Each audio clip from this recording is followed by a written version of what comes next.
Hello everyone, स्वागत है आपका निम्बस लर्निंग यूट्यूब चैनल पर और एक और इंफॉर्मेटिव वीडियो में। जैसा कि हम सब जानते हैं और आप सब बच्चे जो हैं पूरे जोश के साथ आरआरबी जेई का सीबीटी 1 दे चुके हो और अब जो है बारी आ चुकी है सीबीटी 2 की तैयारी की। तो हम रिजल्ट का वेट ना करते हुए हम क्यों ना तैयारी अपनी कंटिन्यू रखें, क्योंकि आरआरबी नहीं और भी बहुत सारे अपकमिंग एग्जाम्स हमारे सामने आने वाले हैं।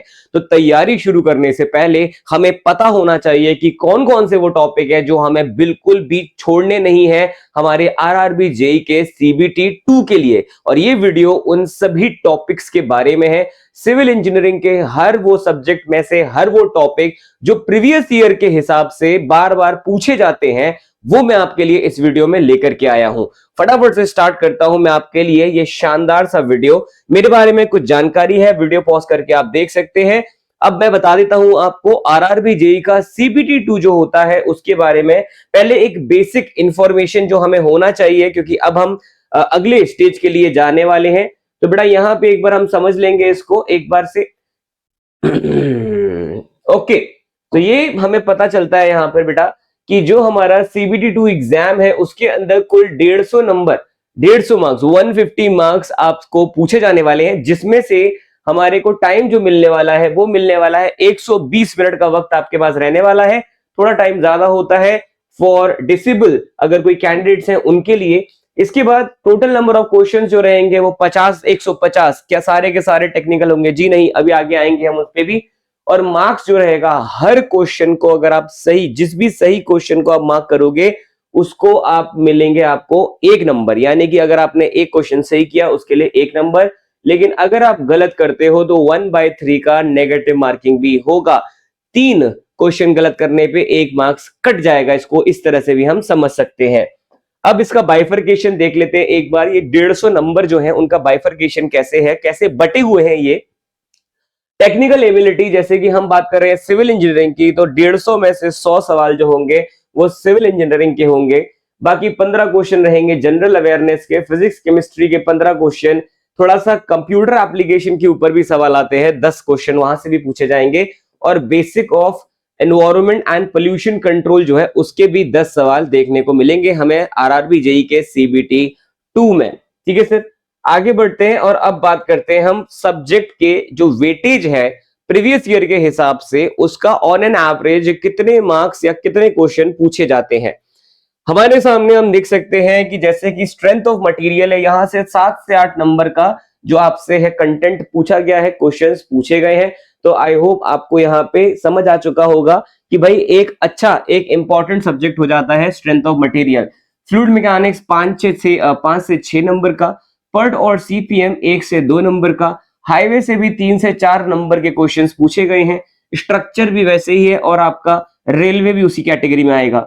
जियोटेक 8 से 10, हमारा इरिगेशन 2 से 3 और आपका एनवायरमेंटल इंजीनियरिंग 10 से 12 और कंक्रीट प्लस आरसीसी 8 से 10 मार्क्स का आरआरबी जेई सीबीटी 2 में पिछले साल जो एग्जाम्स हुए हैं 19 के हिसाब से और अभी लेटेस्ट एग्जाम्स के हिसाब से वो ये डेटा हमारे पास मौजूद है। जितने भी शिफ्ट हैं उनमें अगर हम एनालिसिस करते हैं तो बात आती है स्टील स्ट्रक्चर की, तो 2 से 3 मार्क्स या 2 से 3 क्वेश्चंस यहां से भी देखने को मिलते हैं।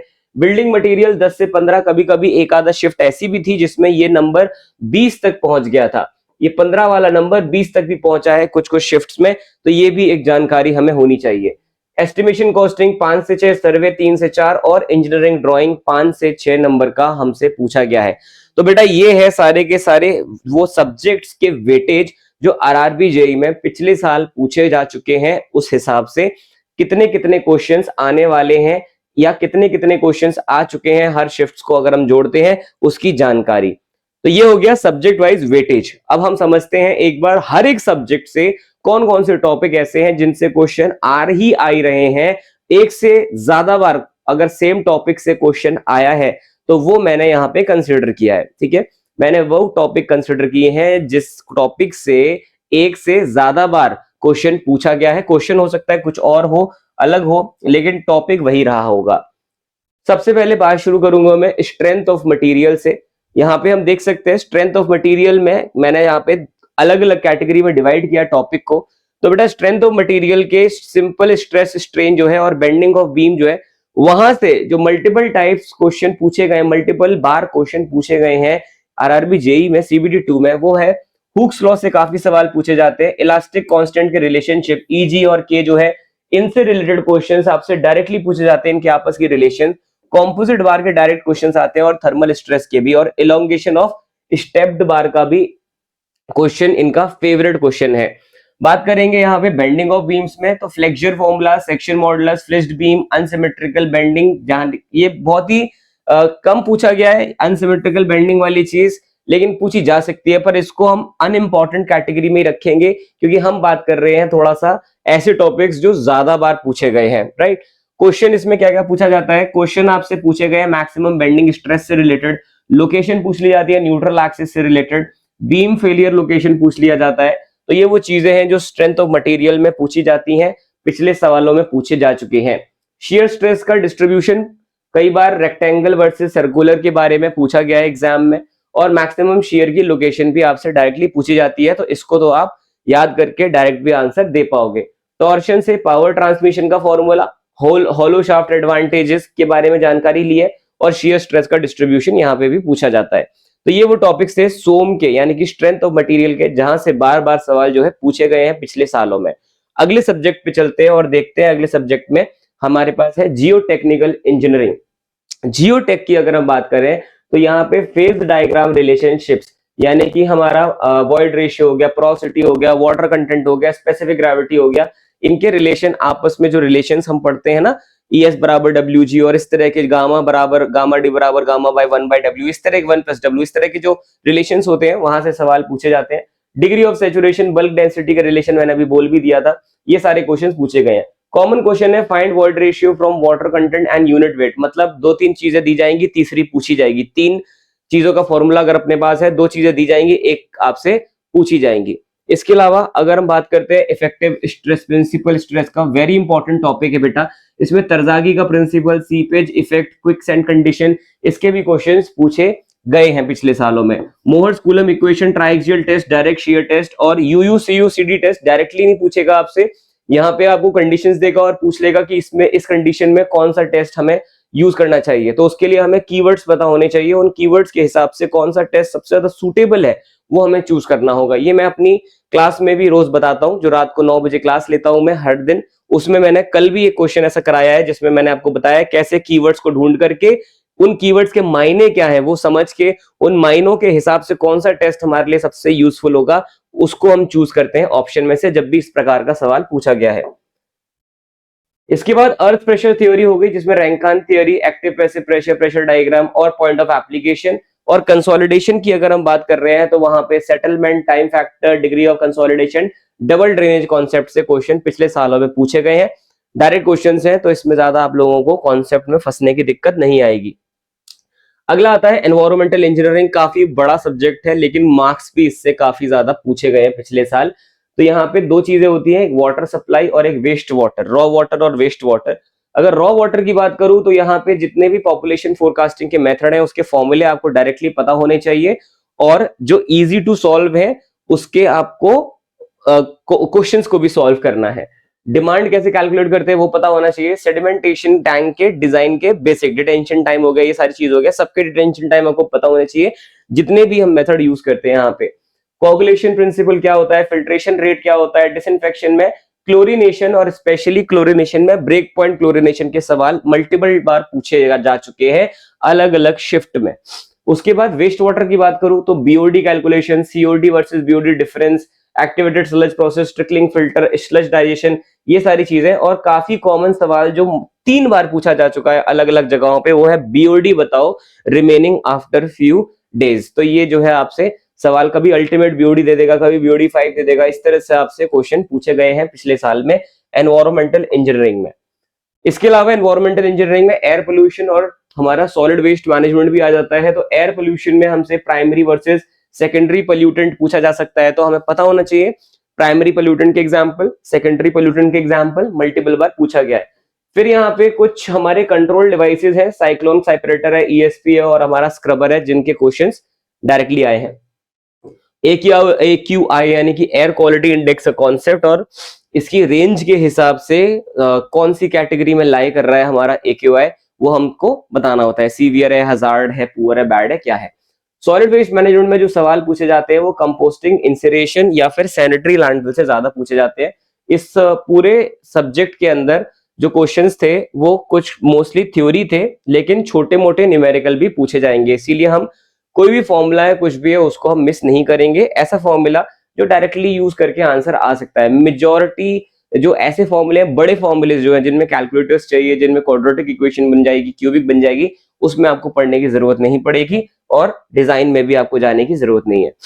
अगला आपका सब्जेक्ट आता है आरसीसी। यहां से भी काफी क्वेश्चन है। अगर हम बात करें एलएसएम की तो partial safety factor, load combination, singly reinforced beam की बात करूं तो न्यूट्रल एक्सिस का डेप्थ, बैलेंस्ड सेक्शन के ऊपर सवाल और मोमेंट ऑफ रेजिस्टेंस के ऊपर डायरेक्ट सवाल है। Share in RCC, nominal shear stress, share reinforcement type और कॉलम में short versus long slenderness ratio. कल ये क्वेश्चन हमने सॉल्व किया है प्रीवियस ईयर का, जिसमें यही पूछा गया था कि शॉर्ट और लॉन्ग कॉलम में डिफरेंसेस जो है, जैसे कि हमें पता है सिलेंडरनेस रेशियो का फर्क होता है, फेलियर का फर्क होता है, एक क्रशिंग में फेल होता है, एक बकलिंग में फेल होता है, एक में ट्रांसलेशन ज्यादा हो सकती है, एक में ट्रांसलेशन नेग्लिजिबल होती है। उस तरह के सवाल यहाँ पे पूछे जा सकते हैं हमसे। और पूछे जा सकते हैं का मतलब ये जो जानकारी है ये पिछले साल के हिसाब से है, तो पिछले सालों में इस टॉपिक से मल्टीपल बार क्वेश्चन पूछा जा चुका है। आगे बढ़ेंगे सर। अगला हमारे पास है ऐसे यानी कि स्ट्रक्चरल एनालिसिस। आईएलडी डायग्राम्स हमें पता होने चाहिए, मूविंग लोड प्रॉब्लम्स हमें आनी चाहिए और रिएक्शन आईएलडी पता होनी चाहिए। इसमें फिक्स्ड बीम और कंटिन्यूअस बीम के अंदर फिक्स्ड एंड मोमेंट्स और डिग्री ऑफ स्टैटिक इंडिटरमिनेसी निकालनी आनी चाहिए। यू निकल जाती है अगर हमें तरीका पता है, ट्रिक पता है तो। ट्रसेस के अंदर मेथड ऑफ जॉइंट्स के नाम वगैरह पता होने चाहिए और जीरो फोर्स मेंबर निकालना आना चाहिए ही आना चाहिए। इसके डायरेक्ट क्वेश्चन मल्टीपल टाइम्स पूछे गए हैं, 3 बार मैंने खुद भी देखे हैं इसमें जो कि क्वेश्चन आया हुआ है जीरो फोर्स मेंबर का। नेक्स्ट सब्जेक्ट है हमारा फ्लूइड मैकेनिक्स। बेटा फ्लूइड मैकेनिक्स में हम बात कर रहे हैं अगर फ्लूइड प्रॉपर्टी, पहला चैप्टर जो है उसमें विस्कोसिटी, सरफेस टेंशन, कैपिलैरिटी के बड़े मल्टीपल क्वेश्चंस यहाँ पे पूछे जाते हैं जो कि कॉन्सेप्ट पे बेस्ड है। क्वेश्चन इसमें डायरेक्टली नहीं आएगा, ज्यादा है तो सरफेस टेंशन के क्वेश्चंस जो है वो पूछ लेते हैं कभी कभी वाटर जेट के अंदर या फिर आपके बबल या फिर किसी हमारे ड्रॉपलेट के अंदर। स्टैटिक, फ्लूइड स्टैटिक में हमारा pressure distribution, hydrostatic pressure distribution जो हम देखते हैं, सेंटर ऑफ प्रेशर और बायंसी के डायरेक्ट क्वेश्चन है, इजी टू सॉल्व है, थ्योरेटिकल भी है लेकिन कुछ न्यूमेरिकल्स भी पूछे जाते हैं। डायनेमिक्स के अंदर फ्लूइड डायनेमिक्स में Bernoulli's equation, Reynolds number, laminar versus turbulent इनका फेवरेट टॉपिक है आरआरबी जेई में जो पूछा गया है पिछले सालों में। पाइप फ्लो में सबसे फेवरेट टॉपिक रहता है डार्सी-विसबेक की equation, FLV square by 2GD वाली इक्वेशन जो होती है। माइनर लॉसेस और इक्विवेलेंट पाइप कॉन्सेप्ट भी यहाँ पे इंपॉर्टेंट में आता है और इसको भी मल्टीपल बार पूछा गया है। अब बात करूं माइनर लॉसेस की, 4 बार माइनर लॉसेस से सवाल पूछा जा चुका है। टोटल कितने शिफ्ट में आपको मैं बता दूं, टोटल 8 शिफ्ट में 4 बार ये सवाल आ चुका है। आगे बात करूंगा मैं हाइड्रोलॉजी में। हाइड्रोग्राफ आप सबको वैसे भी पता है, जनरली भी पता है कि एक बहुत ही इंपॉर्टेंट टॉपिक है, यहाँ पे भी इंपॉर्टेंट है। यूनिट हाइड्रोग्राफ होगा, 5 इंडेक्स हुआ, रेशनल मेथड होगा, टाइम ऑफ कॉन्सेंट्रेशन हुआ, यहाँ से डायरेक्ट कॉन्सेप्ट बेस्ड क्वेश्चंस पूछे जाएंगे। इरिगेशन की बात करूं, ड्यूटी डेल्टा बेस पीरियड का जो हमारा 864 b बाय डी का फॉर्मूला है या 8.64 b बाय, इस तरह से जो भी आपने सेंटीमीटर मीटर में लिया डेल्टा उसके ऊपर वो डिपेंड करता है, वहां से डायरेक्ट क्वेश्चन पूछे जाते हैं। एनआईआर, जीआईआर, एफआईआर, ये जितने भी इरिगेशन रिक्वायरमेंट्स हैं यहाँ से डायरेक्ट क्वेश्चन पूछे गए हैं। इसके अलावा कैनाल में जो लॉसेस हो रहे हैं उनके ऊपर सवाल आता है। और कैनेडी और लेसी थ्योरी तो इनका फेवरेट है, जहां से ये आपसे डिजाइन कभी नहीं कराएंगे कैनेडी और लेसी को, लेकिन ये आपसे डायरेक्ट या तो फॉर्मूला पूछ सकते हैं कैनेडी का या क्रिटिकल वेलोसिटी रेशियो को रिलेटेड इन्होंने सवाल पूछे हुए हैं पिछले कुछ सालों में। अगला हम बात करें सर्वेइंग का, तो लेवलिंग में स्पेशली हमारा एचआई मेथड जो है सबसे ज्यादा यहाँ पे रिपीटेडली पूछा गया है। कंपास के एरर के बारे में बहुत सवाल होता है कि इस प्रकार का एरर होगा तो जो हमारी आउटपुट होगा उसमें क्या डिफरेंसेस आएंगे। थ्योरडालाइट का एडजस्टमेंट, टेक्योमेट्री और कर्व सेटिंग। ट्रांसपोर्टेशन की बात करूं तो सीबीआर मेथड इनका फेवरेट हो जाता है। ट्रैफिक स्टडी से काफी सवाल है, सुपर एलिवेशन और बिटुमिन के ऊपर जो टेस्ट है वो काफी ज्यादा है। कल ही हमने हाल में एक सवाल सॉल्व किया था जिसमें बोला गया था कि बिटुमिन का काम क्या है। अब बिटुमिन का काम में ऑप्शन में लिखा हुआ था, जो सही ऑप्शन था कि ये बाइंड करके रखता है सभी मटेरियल को, जो कि सही भी था। कल को ये क्वेश्चन पूछ सकते हैं कि भाई बिटुमिन का काम क्या है और उसमें ऑप्शन में बाइंडिंग नहीं होगा, उसमें होगा फ्लेक्सिबिलिटी देना, तो वो भी हो सकता है। फ्लेक्सिबिलिटी देना भी इसका काम है, राइट। तो कोटिंग करके रखता है एग्रीगेट के ऊपर, आपस में कोहेजन प्रोवाइड करता है, बांध के रखता है, फ्लेक्सिबिलिटी देता है, लोड बेयरिंग करने में हेल्प करता है फ्लेक्सिबिलिटी के कारण। ये सारी चीजें भी पूछी जा सकती हैं। अगर हमें पिछले साल पता है क्या पूछा गया है उसके बेसिस पे हम ये गैस कर सकते हैं। ठीक है, हाइड्रोलॉजी हम डिस्कस कर चुके हैं। बिल्डिंग मटेरियल जहां से सबसे ज्यादा बार क्वेश्चंस पूछे गए हैं, सबसे ज्यादा सवाल पूछे गए हैं, उनमें मैंने अगर देखा है तो सबसे ज्यादा जहां पे जो सवाल आया है वो सीमेंट की केमिस्ट्री एंड प्रॉपर्टी में कौन सबसे ज्यादा इनिशियल सेटिंग में हेल्प करता है, इनिशियल स्ट्रेंथ किससे आती है, लेटर स्ट्रेंथ किससे आती है, कलर या फिर माइनर चेंजेस किस वजह से होती हैं, वो सारे कंपोनेंट्स को हमें पढ़ना पड़ेगा। कंक्रीट के इंग्रेडिएंट और वर्केबिलिटी के ऊपर काफी सवाल आते हैं, इनमें से कौन सा टेस्ट है जो हम यूज कर सकते हैं अगर हाई वर्केबिलिटी है, लो वर्केबिलिटी है, उस हिसाब से। मटेरियल के ऊपर जितने भी हम अलग अलग टेस्ट करते हैं उन टेस्ट के ऊपर डायरेक्ट क्वेश्चन पूछे जाते हैं। स्टील की प्रॉपर्टीज है, बिटुमिन के टेस्ट है, ब्रिक एंड टिम्बर के डिफेक्ट हो जाते हैं कि किस प्रकार का डिफेक्ट आ सकता है ब्रिक में या टिम्बर में, इस पे सवाल है। इसके अलावा मॉइस्चर कंटेंट ऑफ टिम्बर पे भी सवाल है, मॉइस्चर कंटेंट ऑफ हमारा प्लाईवुड है जो उस पे भी सवाल है, उसकी स्ट्रेंथ ग्रेन की अलोंग है, अक्रॉस है, इस तरह के क्वेश्चन पूछे जाते हैं। एडमिक्सचर्स के ऊपर सवाल है। कल एक क्वेश्चन हमने प्रीवियस ईयर सॉल्व किया आरआरबी जेईई का, जिसमें उन्होंने सवाल आपसे पूछा था कि एयर एंट्रेन्ड कंक्रीट है उसको अगर बनाना है तो कैसे बना सकते हैं, तो हमने देखा था कि उसमें हमें एक जो है एल्यूमिनियम पाउडर यूज करना पड़ेगा जो रिएक्ट कर करके हाइड्रोजन गैस बनाता है, और उससे जो है हमें ऑटोक्लेव्ड अरेटेड कंक्रीट मिलती है या सेलुलर कंक्रीट मिलती है, राइट। उस तरह के क्वेश्चंस है। और आईएस कोड जो है हमें बेसिक अवेयरनेस लेवल होनी चाहिए, जो आईएस कोड के हमारे 456 हो गया, 2000 या फिर और कोई एडिशंस भी हो गए यहाँ पे स्टील वगैरह के, वो भी हमें बेसिक जानकारी होनी चाहिए। तो बच्चों ये है सारे आपके जो मेजर सब्जेक्ट्स हैं, उनसे जो प्रीवियस साल में पिछले 8 से 12 शिफ्ट जो हुई है मेरे लेटेस्ट में, उनमें जो कंटिन्यूअसली एक से ज्यादा बार जहां से भी क्वेश्चन आया है वो मैंने इस वीडियो में डिस्कस किया है। आशा करता हूं इस वीडियो से आपको कुछ ना कुछ अच्छी जानकारी मिली होगी और आप इसको यूज करोगे और अपने एग्जाम की तैयारी को और बेहतर बनाओगे। अब मैं आपसे मिलता हूं अगले वीडियो में, तब तक के लिए ध्यान रखिएगा अपना और अपने परिवार का। Thank you so much, have a nice day.